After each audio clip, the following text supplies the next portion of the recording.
आदरणीय माननीय पवार साहब, सुप्रिया जी जब बोल रही थी तो मैंने बहुत लंबी ताई लिस्ट दी थी, तो मैं हर ताई को सादर प्रणाम करता हूँ। भाइयों बहनों, आज जब मैं यहाँ पुणे आ रहा था, हालांकि हम लोग खंडाला में बहुत रहते हैं, लेकिन पुणे आने का जरा कम चांस मिलता है, तो ऐसा लगा कि ये शहर तो रोज बरोज बड़े से बड़ा होता जा रहा है, अच्छे से अच्छा होता जा रहा है। और इससे मुझे याद आया कि बहुत बरस पहले मैं बारामती गया था, पवार साहब ने बुलाया था हम लोगों को वहाँ, और जब मैं उस शहर में कार में एंटर हुआ तो जैसे ही दाखिल हुआ उसमें, तो मुझे लगा मैं कोई दूसरी जगह आ गया हूँ। वहाँ की सड़क, वहाँ के मकान, वहाँ के खेत, वहाँ पर छोटे छोटे मकानों के आगे बंधी हुई जर्सी गाय, जिस तरह से वहाँ इरिगेशन हो रहा था, वहाँ का डेयरी फार्म, वहाँ का स्कूल, वहाँ के हॉस्टल्स। तो जब मैं वहाँ से वापस दिन भर घूम के जा रहा था, तो मैंने पवार साहब से कहा कि मैं यहाँ से बहुत दुखी जा रहा हूँ। तो मुझे अजीब सा लगा कि ऐसा क्यों कह रहा हूँ मैं। तो मुझे दुख ये है कि हिंदुस्तान की हर कॉन्स्टिट्यूएंसी के पास आप जैसा एक लीडर क्यों नहीं। मैं उनका और सुप्रिया जी का बहुत आभार प्रकट करता हूँ कि उन्होंने मुझे यहाँ बुलाया। उसकी वजह यह है, बहुत सी वजहों के साथ एक वजह यह भी है कि मैं जानता हूँ कि भविष्य जो है वो महिलाओं का है, और जीतने वालों के साथ रहना चाहिए। तो मैं हूँ यहाँ। ये बात मेरा विश्वास है कि ऐसा ही है। दुनिया में कोई किसी को कोई स्थान, कोई सम्मान, कोई पावर, कोई शक्ति थाली में सजा के नहीं देता है, और ना आपको ये थाली में सजा के कोई देने वाला है। लेकिन ऐसा होना है, ऐसा ही होगा। ये पोइटिक जस्टिस नहीं है कि इतने दिनों नारी जाति का ये हाल रहा तो अब सेकेंड हाफ में पिक्चर बदल जाए, वो नहीं बदले।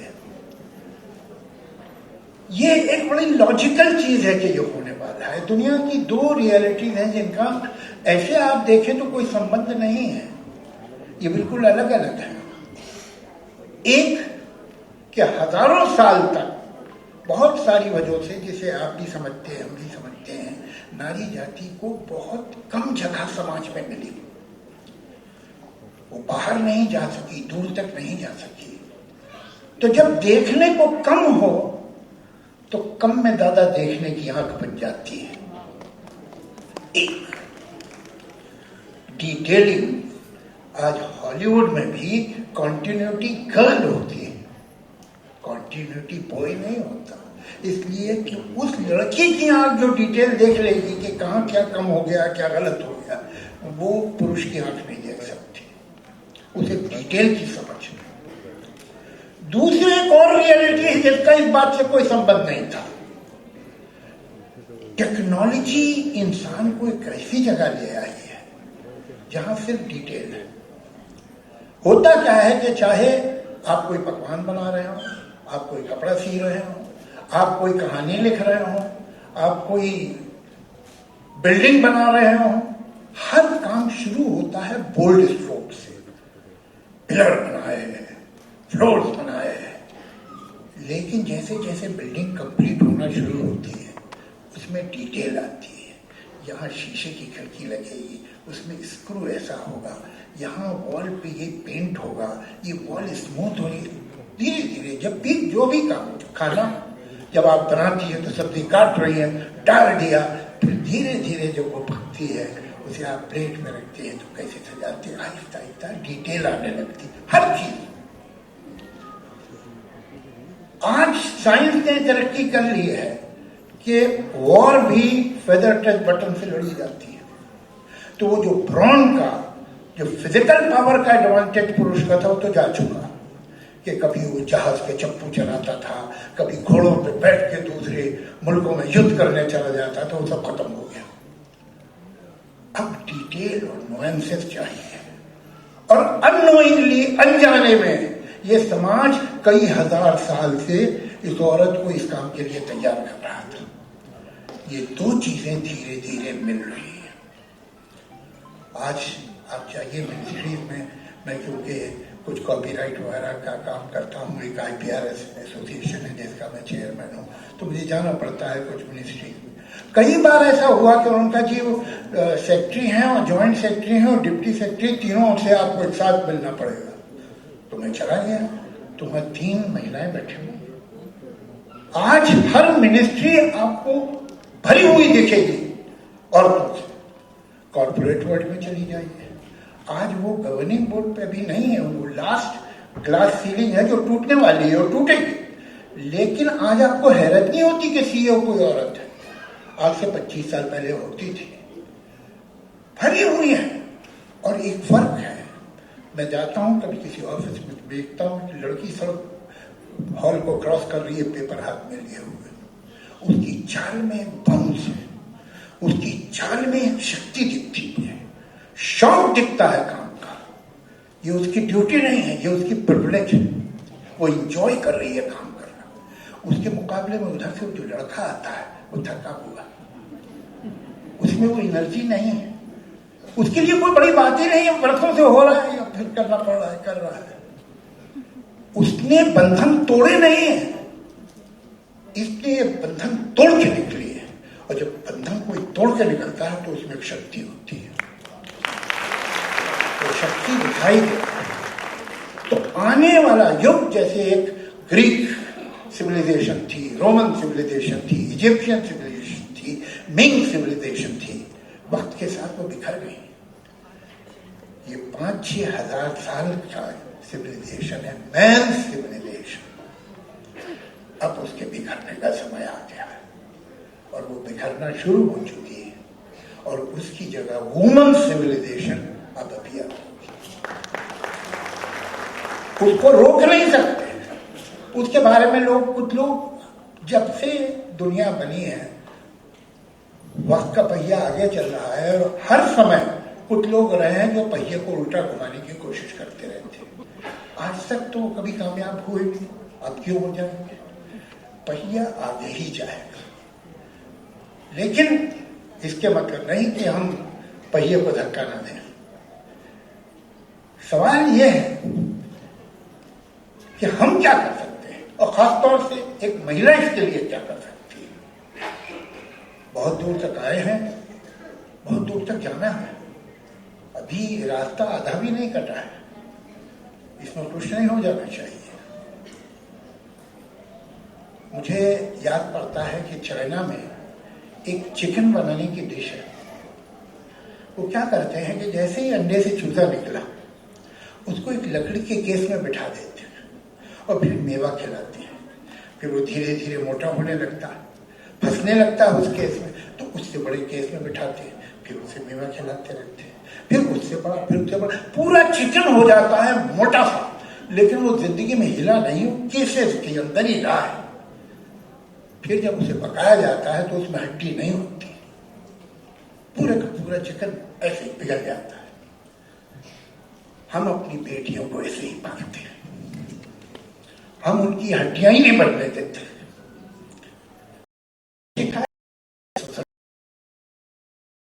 तो शिकायत क्या है कि दुनिया ने उसके साथ कैसा सलूक किया? हमने अपनी बेटी को तैयार किया था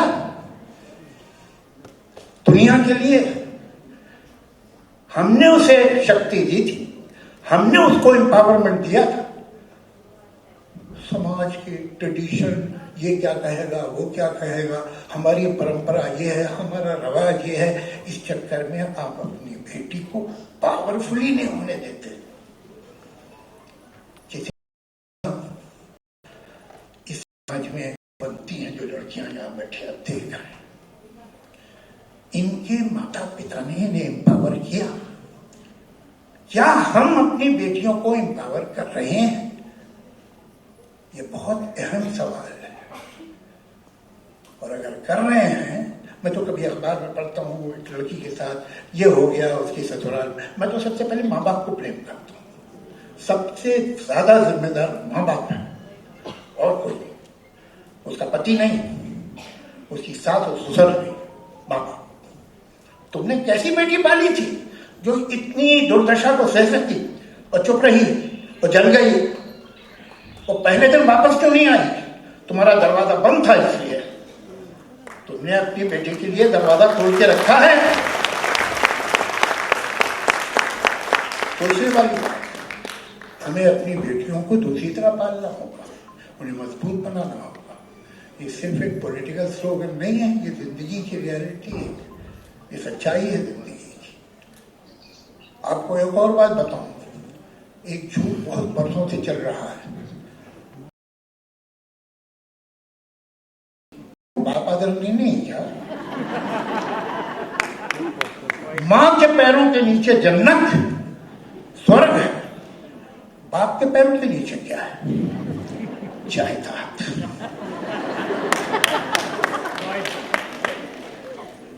तो मां इस दुनिया में तो आपको कुछ दे नहीं सकती है, स्वर्ग तो कहीं और है अगर है तो, और मेरी मां ने तो है नहीं। ये एक love without respect and respect without empowerment is fake. आप जिससे मोहब्बत करते हैं, अगर आप उसकी इज्जत नहीं करते, आप जिसकी इज्जत करते हैं उसे पावर नहीं देते, तो सब झूठ, सब बहानेबाजी। मां आदरणीय है, बहुत इस पे कहा जाता है, इसकी तो पूजा होनी चाहिए, ये तो देवी है। तो किसकी पूजा नहीं होनी चाहिए? इस सवाल का एक परछाई भी तो है, साया है, वो जो मां नहीं है। और किसकी मां की इज्जत होनी चाहिए? मेरी मां की, और मेरे बच्चों की मां की। और मेरी मां की इज्जत कब से शुरू होनी चाहिए? मैं 17 जनवरी को पैदा हुआ था, 16 जनवरी को आदरणीय थी कि नहीं थी, या 17 को हुई? फ्रॉड है। हर औरत की इज्जत होनी चाहिए, मां की क्यों? हम इसलिए नहीं कहते कि बाप आदरणीय है, इसलिए कि हर पुरुष आदरणीय, उसमें कहने वाली क्या बात? यहां हमने एक सेलेक्ट कर ली और बाकियों को छोड़ दिया। और ये मां भी कमाल क्या है कि ये मां बचपन में बच्चा वाकई मां से बहुत मोहब्बत करता है, इसलिए वो देखता है कि मां के साथ क्या हो रहा, और मां से उसका जुड़ा हुआ है नसीब, तो उसे मन में मां के लिए प्रेम उठता है जो सच्चा, और उसके मन में एक कंपैशन मां के लिए होता है, और ये अरमान होता है कि बड़े होकर मैं अपनी मां की सेवा भी करूंगा और उसे दुनिया से बचाऊंगा भी। लेकिन बड़े होकर वो मर्द हो जाता है, तो अब उसे दूसरी औरतों पे तो जुल्म करना है ना, तो वो अपनी मां को एक कैरेट बना लेता है और अपनी बीवी के सामने लटका देता है। तुम वैसी दाल नहीं बना सकती हो जैसे मेरी मां बनाती थी। आज तक कोई बहू अपनी सास से बेहतर दाल बना ही नहीं सकती। 4000 साल से हिंदुस्तान में खाने का स्टैंडर्ड नीचे आ रहा है। इस फ्रॉड से बाहर निकलिए। मां देवी नहीं है, इंसान है, और इंसान है तो तुम्हें उसे ह्यूमन राइट्स देने होंगे। देवी बना के उससे सारी सैक्रिफाइसेस मत करवाओ कि तुम्हारा धर्म है हमारे लिए बलिदान देना, और हमारा कोई ऐसा धर्म नहीं है। ये सब इन गलत फहमियों से, इस भ्रम से हमें बाहर निकलना होगा। और बाहर निकलने के लिए बाकी सब तो हो रहा है और बहुत अच्छा हो रहा है, लेकिन ये जो छोटा सा घर है, इसमें आप पर 2 जिम्मेदारियां हैं अगर आप एक सर्टेन उम्र तक पहुंच गई। एक, आपकी बेटी, आप उसे कैसे पालती हैं।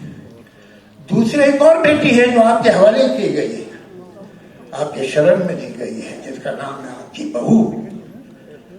उससे आपका सलूक क्या है, इससे तय होगा कि जहां तक नारी जाति को पहुंचना है कितने दिन में पहुंचेगी।